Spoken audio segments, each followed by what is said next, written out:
A'udzubillahi minasyaitonirrajim. Bismillahirrahmanirrahim. Assalamualaikum warahmatullahi wabarakatuh. Innal hamdalillah nahmaduhu wa nasta'inu wa nastaghfiruh wa na'udzu billahi min shururi anfusina wa min sayyiati a'malina. May yahdihillahu fala mudilla lahu wa may yudlil fala hadiyalah. Asyhadu an la ilaha illallah wahdahu la syarikalah wa asyhadu anna Muhammadan abduhu wa rasuluh. Allahumma shalli wa sallim wa barik ala hadzal nabiyil karim wa ala alihi wa sahbihi ajmain. Bapak-bapak pengurus masjid yang saya hormati, alim ulama, tokoh masyarakat, cerdik pandai, bapak ibu, orang tua yang saya muliakan, hadirin hadirat yang semoga kita semua senantiasa dirahmati oleh Allah. Bersyukur kita kepada Allah dengan mengucapkan alhamdulillahirabbil alamin. Allah berikan Bapak Ibu kekuatan iman sehingga walaupun dalam keadaan sakit tetap hadir di masjid ini. Semoga ini dibalas Allah dengan pahala yang berlipat ganda, disembuhkan dari segala penyakit insyaallah. Bersolawat kita kepada Rasulullah SAW dengan ucapan Allahumma sholli ala Muhammad wa ala alihi washabbihi wasallim. Semoga dengan banyak kita bersolawat kita mendapatkan syafaat di yaumil akhir kelak. Masih melanjutkan kita dalam bab Ummul Mukminin Aisyah radhiyallahu anha. Jadi pernah Pak, satu peristiwa yang hampir membuat Rasulullah bercerai dengan Ummul Mukminin Aisyah ini. Kejadiannya cukup fatal, Bu. Berawal waktu Rasulullah mau pergi ke perang Bani Mustalik namanya, Pak.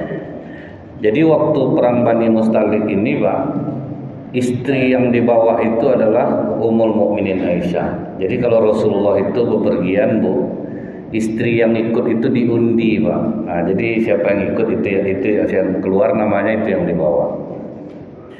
Jadi waktu perang Bani Mustalik ini perang yang tidak menggunakan pertempuran fisik jadinya, Pak. Karena begitu sampai orang Bani Mustalik sudah lari semuanya.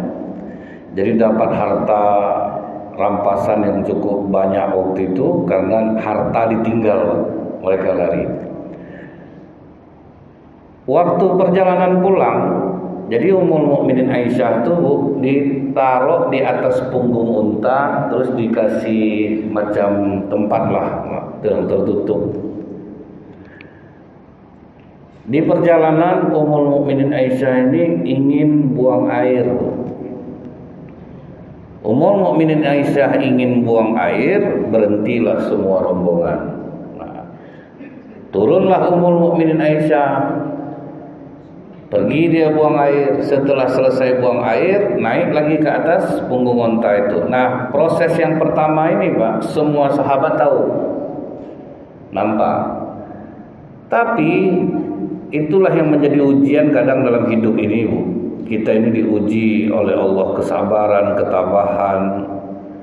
Begitu sampai di atas punggung unta, dirasa Ummul Mukminin Aisyah kalung yang diberi oleh Rasulullah yang biasa ada di lehernya ternyata tinggal, Pak. Tinggal kalung, turun lagi Ummul Mukminin Aisyah, Bu, mencari kalung itu. Nah, proses yang kedua ini tidak ada yang melihat, Pak. Jadi tidak ada yang tahu bahwa Ummul Mukminin Aisyah turun lagi. Disangka sahabat, Ummul Mukminin Aisyah sudah di punggung unta itu. Dibawa lah unta kosong nih, Pak. Begitu kalung sudah jumpa, tengok udah kosong, orang udah berangkat semua, Pak. Tertinggallah Ummul Mukminin Aisyah. Begitu tinggal, Ummul Mukminin Aisyah duduk diam di tempat dia tertinggal sambil berdoa kepada Allah, mudah-mudahan ada yang melihat ke dalam tandu itu. Rupanya tidak ada yang melihat ke dalam tandu. Ini malangnya, Pak, ya, tidak ada yang melihat ke dalam tandu. Yang dilakukan Ummul Mukminin Aisyah apa, Bu? Tidak kemana-mana, tetap duduk diam di tempat. Kalau kita tertinggal rombongan, umroh. Kenapa banyak orang Indonesia ini hilang, Bu? Begitu tertinggal jalan dia, Pak. Itu yang banyak membuat orang tertinggal, yang laki-laki kehilangan rombongan tuh. Kalau kita tertinggal, duduk, diam. Makin dibawa jalan makin jauh, Pak. Insya Allah pasti ada nanti yang menemukan itu kalau tetap berada di tempatnya. Setelah lama menunggu, Bu, ada satu kesyukuran. Kesyukurannya itu apa? Rupanya ada satu orang sahabat Rasulullah yang tertinggal di belakang, Pak. Namanya Safwan bin Mu'attal. Safwan bin Mu'attal ini, Bu, sahabat Rasulullah yang ganteng. Kemudian dia ini pernah memukul istrinya puasa sunnah sama tahajud, Pak. Pernah dipukulin istrinya. Ngadu istrinya ke Rasulullah. Kata Rasulullah, kisos. Awalnya itu, Pak, suruh kisos, Bu. Jadi kalau dipukul suami ini ternyata kata Rasulullah kisos. Tapi waktu itu belum turun, Pak, ayat ar-rijalu qawwamun 'alan nisa. Makanya di buku-buku nikah itu, Bu, perjanjiannya Pak, suami tidak boleh menyakiti istri jasmani dan rohani. Kan banyak tuh, Bu, ya, kalau misalnya dipukul oleh suami itu istri diam aja, nanti melawan berdosa, nanti candu, nanti suami itu pukul dirinya, Bu. Jadi apa yang harus dilakukan? Pukul balik, Pak. Kalau temakan rasanya gitu kan, pukul balik. Kalau enggak candu dia nanti memukul itu berdosa kita. Tidak untuk aldi, karena Rasulullah awalnya mengatakan apa? Kisos. Utsman bin Affan aja, Bu, dijewernya telinga anak kecil. Apa kata anak kecil tuh? Aku tuntut kau nanti di akhirat. Apa kata Utsman bin Affan? Balas balik, balas balik. Nah, itu takutnya masalah kisosnya. Jadi tidak bisa sembarang guru mukul murid apa. Cuman kalau murid yang sadar, udahlah dipukul guru aku, orang tua aku, bisa dimaafkan ya. Tapi kalau misalnya dibiarkan tuh bahaya. Cuman Rasulullah, Pak, akhirnya dipanggilnya Safwan nih, Pak. Karena pengaduan istri tadi, dipanggil Safwan ini, Bu, ditanya Rasulullah, betul kau pukul istri kau sedang puasa sunnah sama sholat tahajud? Betul ya Rasulullah. Ngapa kau pukul? Aku masih muda, ya Rasulullah. Tenaga nih masih kuat sama tahu aja lah Rasulullah. Aku pulang siang, rupa puasa, dia ada aku bilang batalkan puasa kau. Itu diteruskannya juga puasa sunnah, tidak tahan lagi Rasulullah, tampar ya dia lagi. Nah, gara-gara Safwan inilah, Bu, keluar hadis, kalau istri mau puasa sunnah, hendaklah minta izin kepada suaminya. Itulah awalnya tuh, Bu. Abang besok pulang siang enggak? Kalau enggak aku puasa nih. Puasa lah baru oke puasa. Itu yang sholat tahajud tuh apa kau tampar juga dia. Dan nampak dia aku gelisah tidur Rasulullah panjang-panjangkannya ayatnya. Dah balik aku dah hari panjang juga ayatnya. Nah, jadi itulah sakralnya seorang suami, Bu, ya, dalam Islam ini. Andaikan dibolehkan sujud manusia dengan manusia, aku perintahkan istri sujud kepada suami. Itulah tingginya kedudukan suami bagi seorang istri. Amalan akhirat istri itu berbakti kepada suami. Nilainya sama dengan jihad fisabilillah. Karena berat menghadapi laki-laki macam ini, Pak. Apa enggak berjihad jadinya, Pak? Perempuan bertanya ke Rasulullah, Bu, enak jadi laki-laki ini ya Rasulullah. Dia punya amalan yang tidak bisa kami tandingi. Kalau mereka berjihad, terbunuh mereka tidak mati di sisi Allah. Karena kata Allah dalam hadis qudsi, apa, Bu? Orang yang mati syahid itu dia tidak mati. Dia sudah berada di surga, jalan-jalan di paruh-paruh burung. Nah, itu dalam hadis qudsi, Pak. Allah tanya kepada orang yang mati syahid ini, ada enggak permintaan kalian lagi sama aku? Ini aja udah luar biasa nih ya Allah. Minta lagi. Dia ini dia udah ngeri ya Allah, ini udah enak betul. Karena apa kata Rasulullah, Bu? Serendah-rendah ahli surga, semewah-mewah raja di dunia.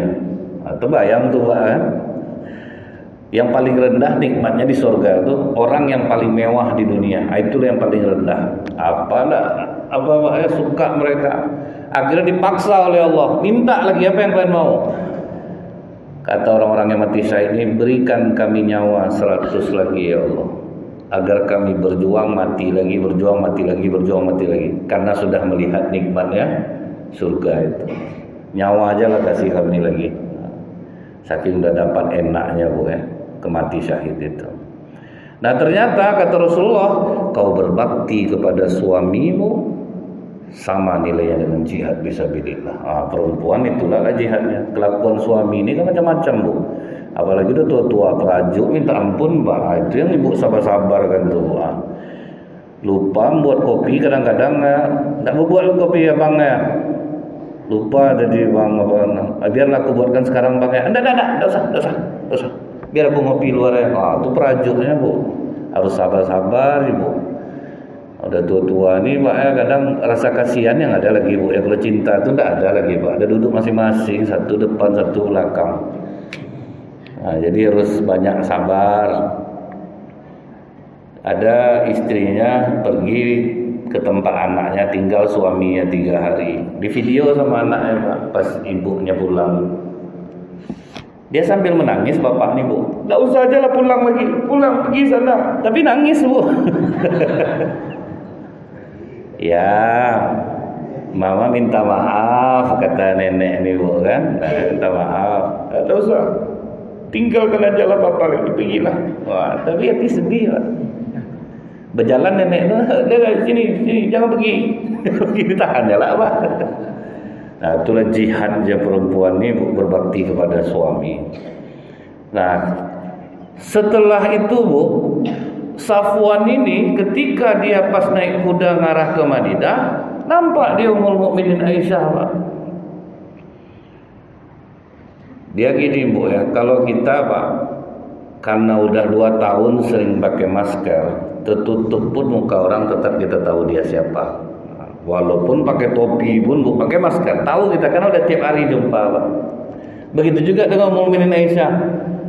Walaupun berniqab tetap Safwan tahu. Apa kata Safwan Bu? Inna lillahi wa inna ilaihi raji'un. Kau tertinggal Ummul Mukminin. Iya Safwan, Ummul Mukminin, naiklah ke atas punggung kudaku, biar aku yang berjalan di depan. Maksud Safwan ini baik Bu, untuk menghindari fitnah. Ummul Mukminin di atas onta, dia yang kuda, dia jalan di depan. Rupanya Bu, di tengah manusia ini, apa yang baik menurut kita Pak bisa membahayakan. Makanya kata orang tua-tua, buat baik itu berpada-pada. Bapak pas jalan naik Honda, di jalan langkah, nampak tetangga Pak, ibu-ibu berat Pak belanjaan. Maksud Bapak baik Pak, naiklah sini ya, biar Bapak bonceng. Menurut Bapak baik, menurut suaminya Bapak pengkhianat Pak. Pantas sering ngatuk nih dekat-dekat sama istri aku. Rupanya dijemputnya istri aku ke pasar. Tentu itu jadinya Pak, fitnahnya. Makanya orang harus hati-hati Bu. Nampak dia sepatu anak tetangganya robek, maksud dia baik Pak, dibelikan yang baru, tersinggung Pak. Bukan kami nak mampu beli, ya bisa kami beli, tersinggung jadinya, maksud kita tadi baik.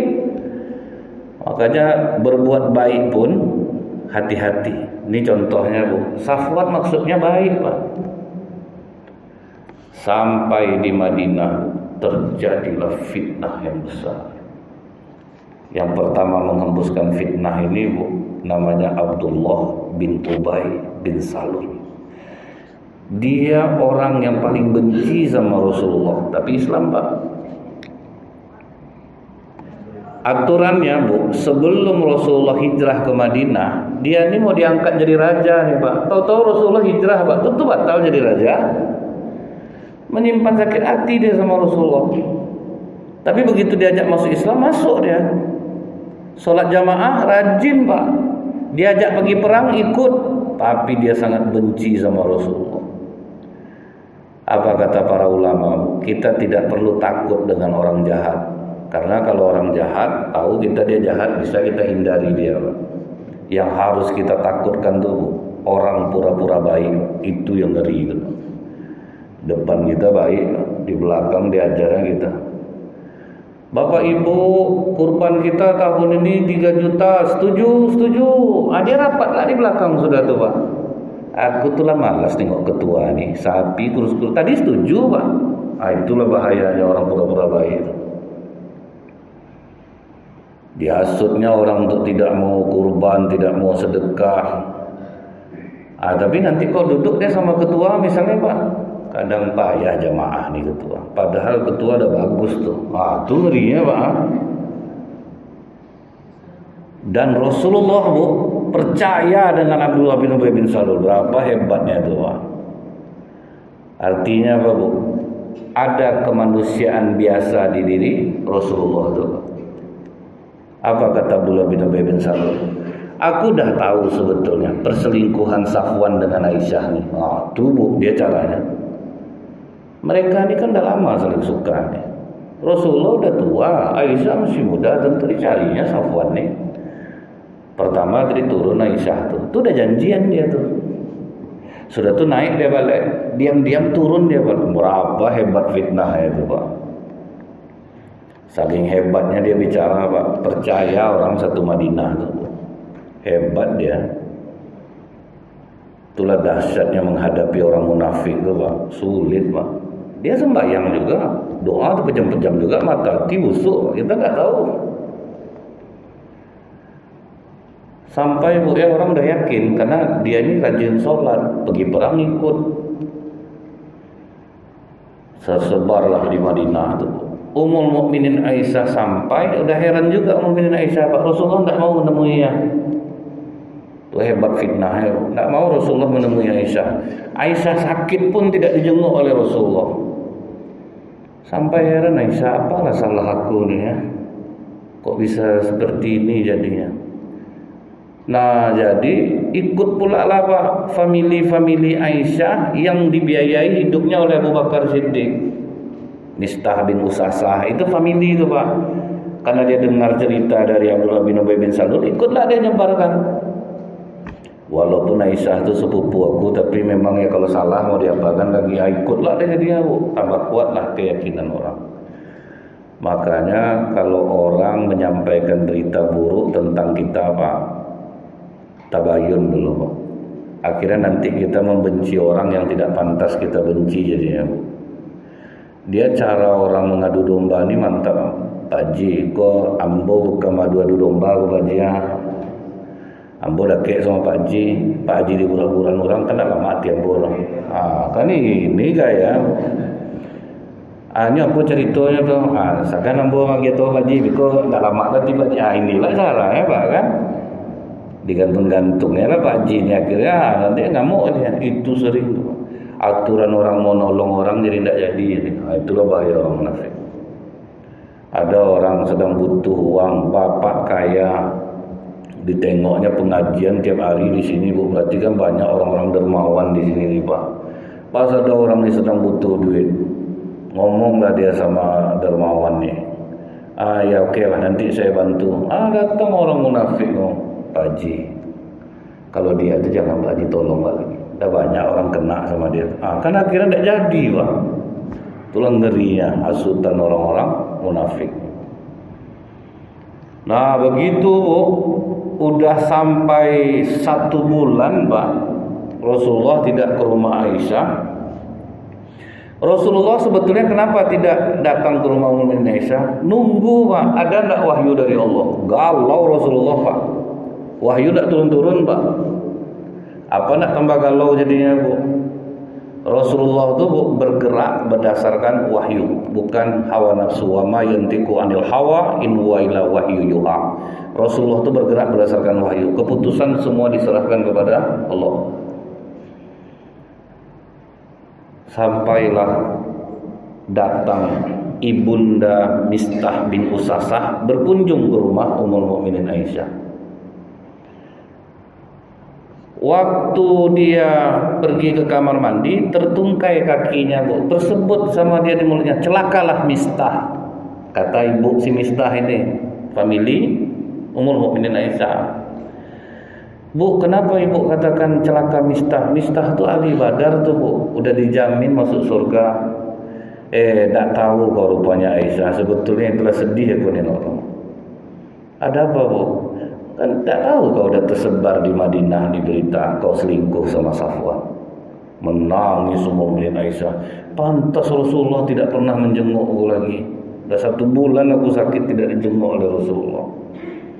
Dah tersebar dah. Mistah pun ikut pula menyebarkan.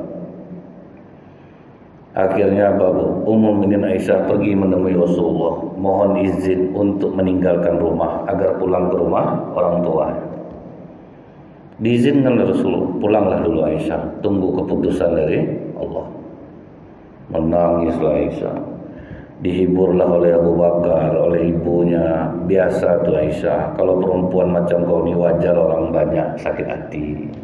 Suami kau ini Nabi, tentu banyak juga orang yang membencinya. Jadi kalau kita ini Pak di masyarakat ini 100 kebaikan yang Bapak buat bisa tertutup oleh 1 kesalahan, hilang yang 100 tuh. Itulah kalau di tengah masyarakat. Udah baik bapaknya, tetap juga yang benci itu pasti ada. Tidak ada enggak ya. Setelah itu Bu, Rasulullah memanggil beberapa orang sahabat. Dipanggillah Abdullah Rawaha, Ali bin Abi Thalib. Ditanya oleh Rasulullah, menurut kalian orang seperti Aisyah tega enggak melakukan hal seperti itu? Kata Ali, tidak mungkin rasanya Rasulullah.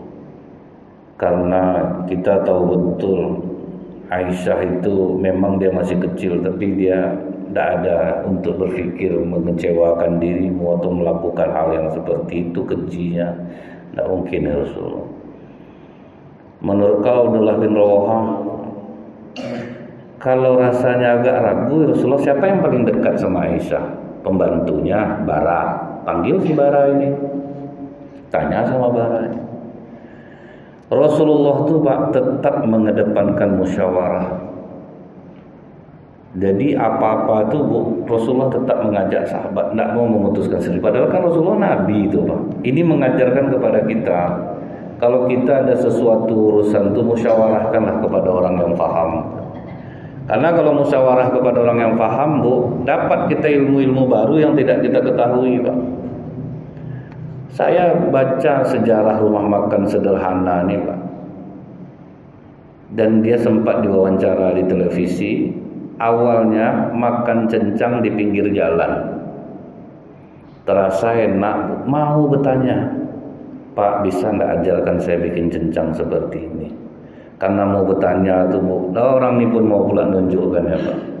Sampai dia bilang kalau masih hidup Bapak yang pernah mengajari saya, tolong hubungi nomor ini ya, ditunjukkannya nomornya Pak.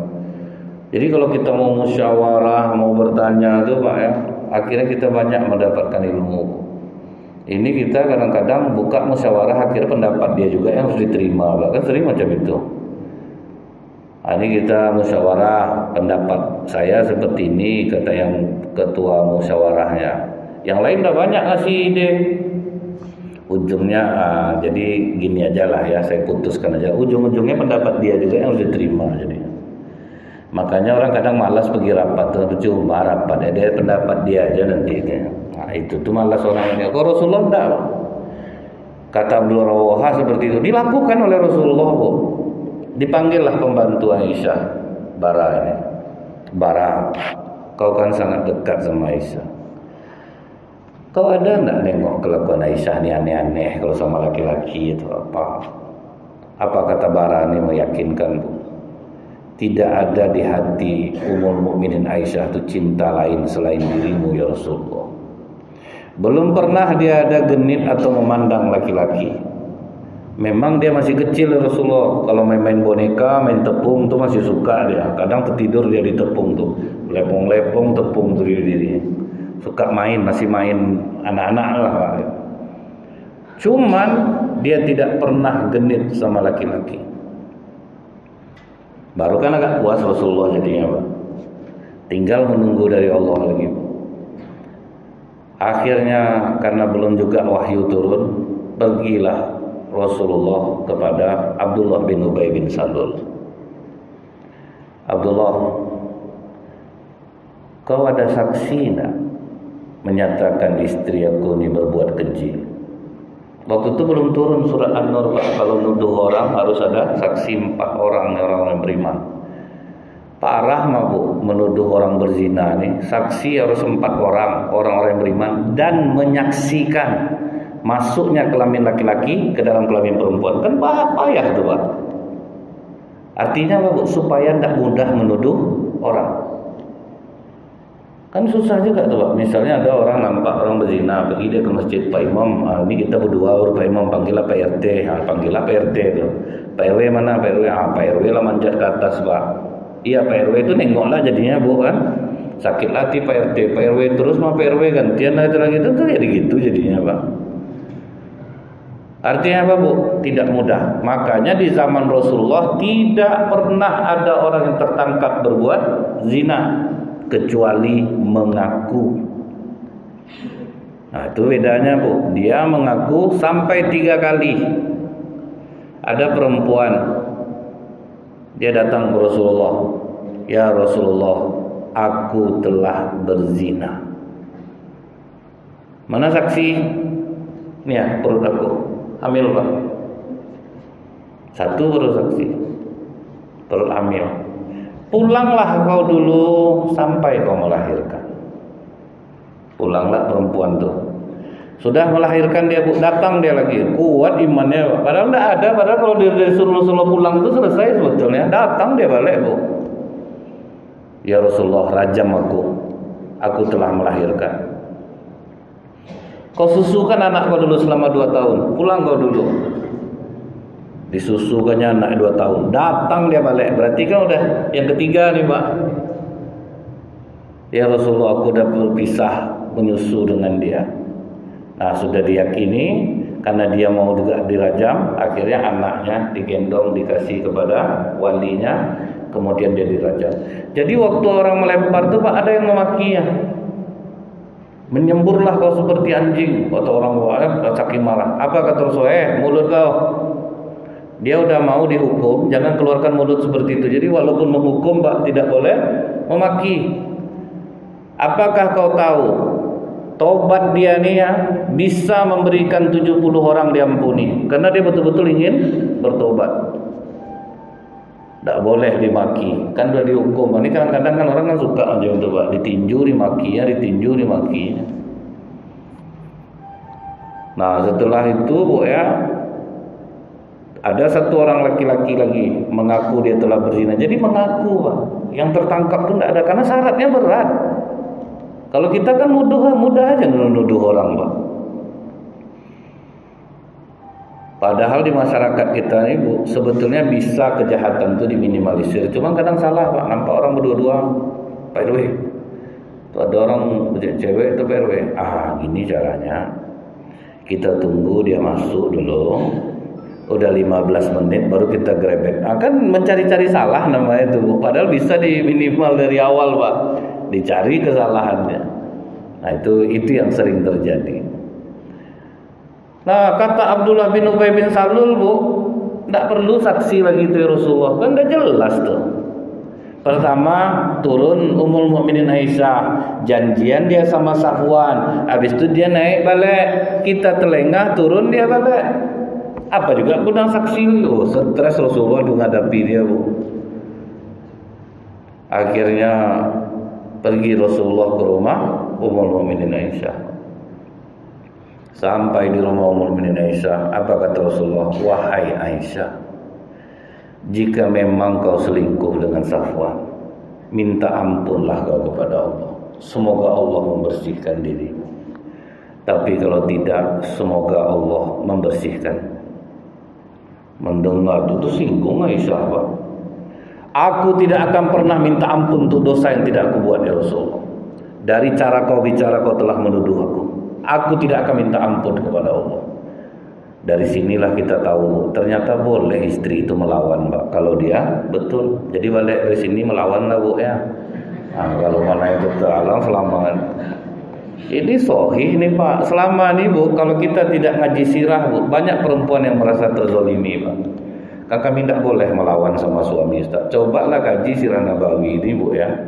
Akan tahu kita Rasulullah pernah tidur di masjid gara-gara dimusuhi istrinya Pak.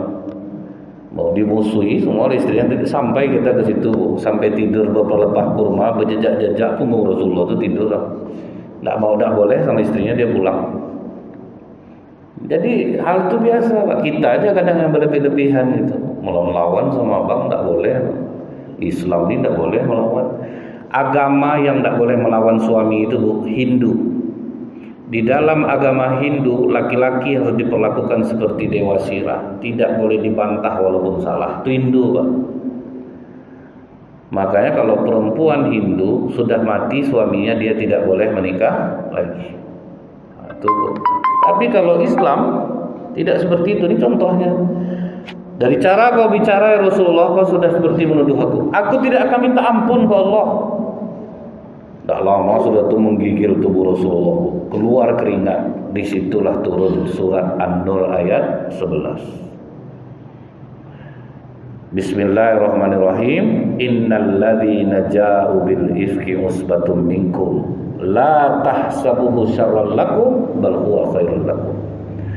Sesungguhnya yang menyebarkan berita bohong ini Muhammad. Dari disampaikan oleh Allah itu. Ini berita bohong. Yang menyampaikan berita bohong ini adalah dari kalangan kamu juga.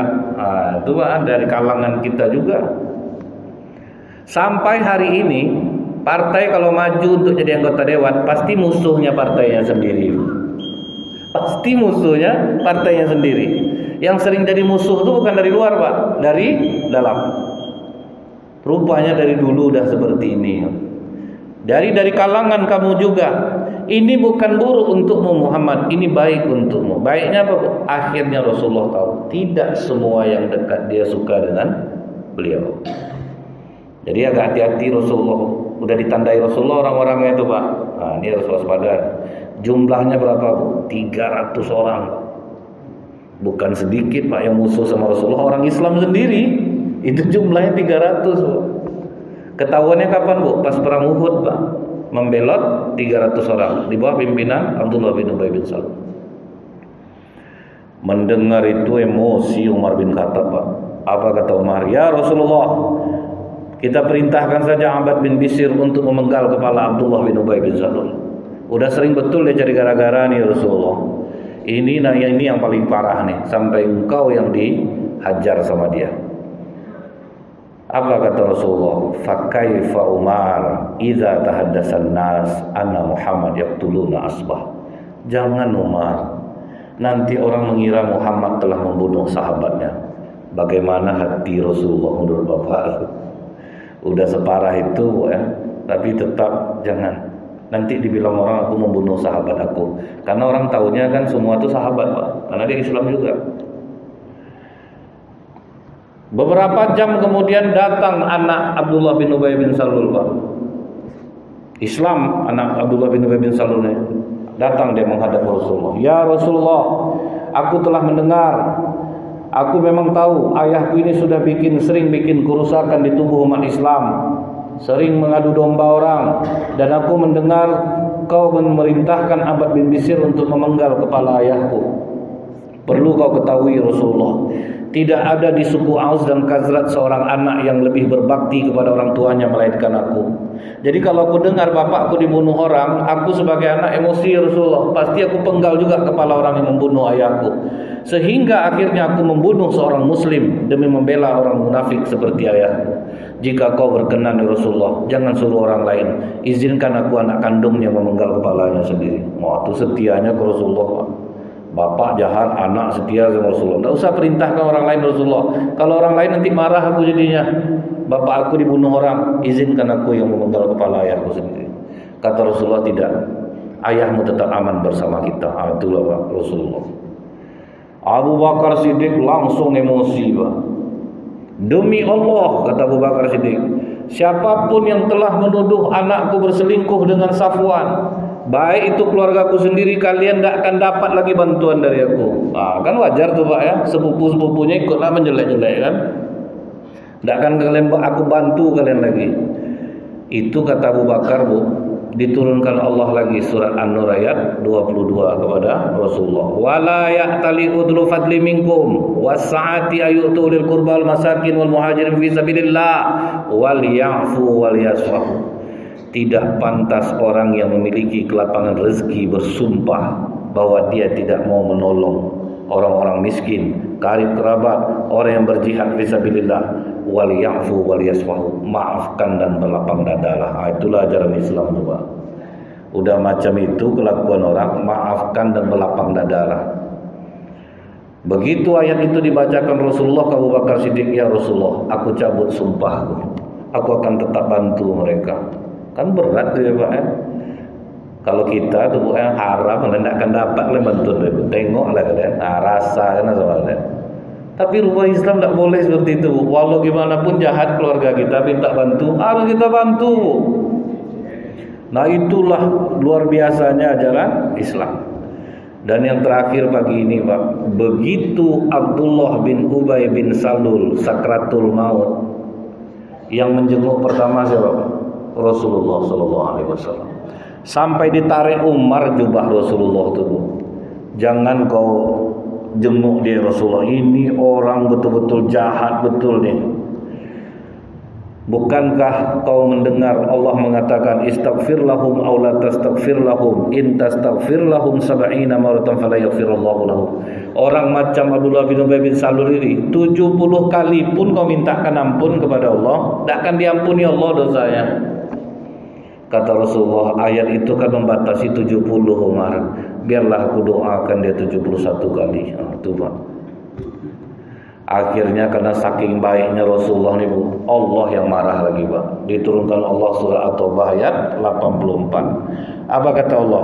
Wala tusalli ala ahadim minhum mata abadahu wala takum ala qabrihi. Jangan engkau Muhammad melaksanakan sholat di kubur-kubur mereka. Allah jadi marah, Pak. Rasulullah itu, Bu, udah mau mendoakannya. Sempat juga Rasulullah akhirnya menyolatkan dia, Pak. Maka ditegur oleh Allah lewat At-Taubah 84 nih. Janganlah engkau Muhammad melaksanakan sholat untuk orang yang mati di antara mereka, orang munafik, selama-lamanya. Dan janganlah engkau berdiri mendoakan di atas kubur-kubur mereka. Jadi baru tegas Allah, Bu, kalau untuk orang macam itu enggak usah kau doakan. Tapi di sisi lain kita tengok betapa lembutnya hati Rasulullah SAW. Mudah-mudahan kita diberikan Allah hati yang selapang ini, Pak, supaya kita ini tidak ada sakit hati walaupun kepada musuh kita sendiri. Subhanakallahumma bihamdika asyhadu an la ilaha illa anta astaghfiruka wa atubu ilaik. Assalamualaikum warahmatullahi wabarakatuh.